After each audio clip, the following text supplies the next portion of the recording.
अस्सलाम वालेकुम, this is Tayyaba and welcome back to my knitting channel. आज की वीडियो में मैंने आपको ये फ्लावर की एम्बेलिशमेंट करनी सिखानी है। प्रीवियस वीडियो में मैं आपको ये फ़्रॉक बनाना सिखा चुकी हूँ। अब आज की वीडियो में हम इसको सीखेंगे कि हमने इसके ऊपर ये फ्लावर क्रोशिएट हुक की मदद से कैसे बनाना है।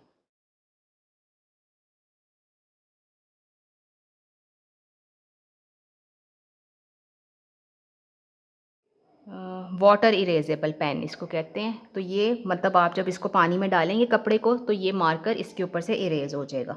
तो सबसे पहले तो जो आइडेंटिफाई करना है, मैंने इसका सेंटर आइडेंटिफाई करना है और सेंटर से मैंने इसको स्पाइरल बनाते जाना है। ड्रॉ करने का फ़ायदा या ज़रूरत सिर्फ इस वजह से है कि सिमेट्रिकल आ जाए। अगर आपको पहले ही कुछ शक है कि भाई इस तरह का सही नहीं बन रहा, तो आप उसको आपके पास होता है, मेहनत कम होती है ना, छापा लगा हुआ हो, ड्रॉ किया हुआ पैटर्न हो, तो आप उसको आसानी के साथ कर लेते हैं। जितना बड़ा आपको चाहिए आप उतना कर लें।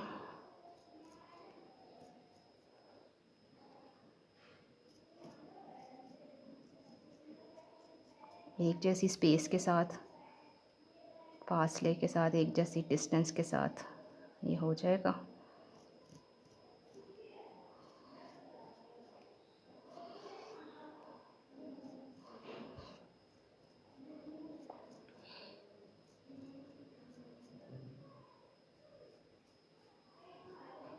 मैं चाह रही हूँ कि ये यहाँ पे मैं इसको ख़त्म कर दूँ। ठीक हो गया ना? तो ये ऑलमोस्ट सेम ही है।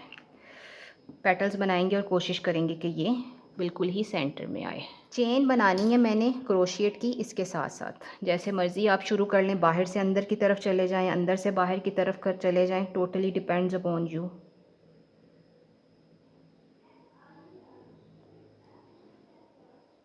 स्लिप नॉट बनाई आपने, ये स्लिप नॉट बना के एक चेन ले ली और अब इसको नीचे से हमने उठा के ऊपर लेके आना है।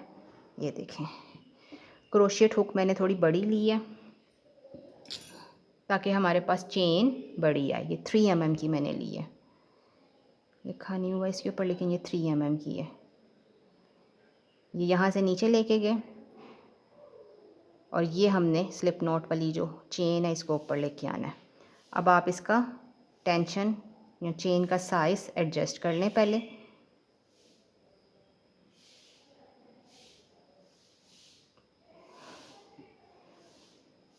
चेन का साइज़ आपने ना बराबर का रखना है बस, क्योंकि हम इसी को बनाएंगे पेटल्स इसकी।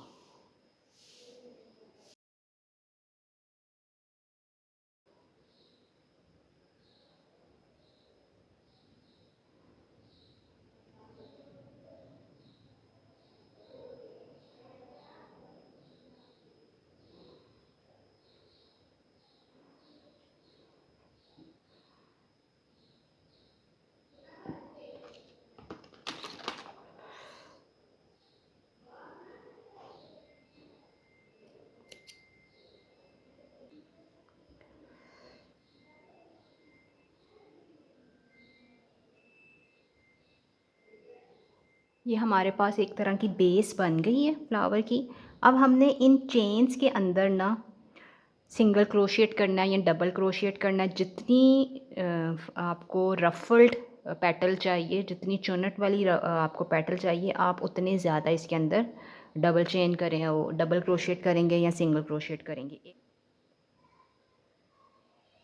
तो हो गया।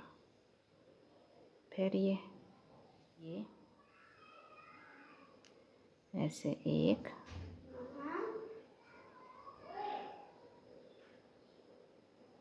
दो,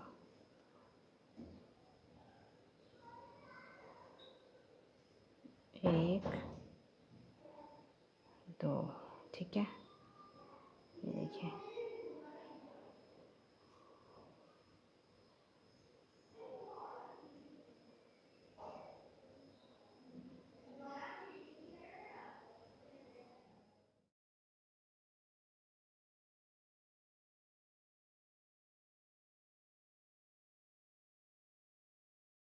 करते हैं। ये देखें,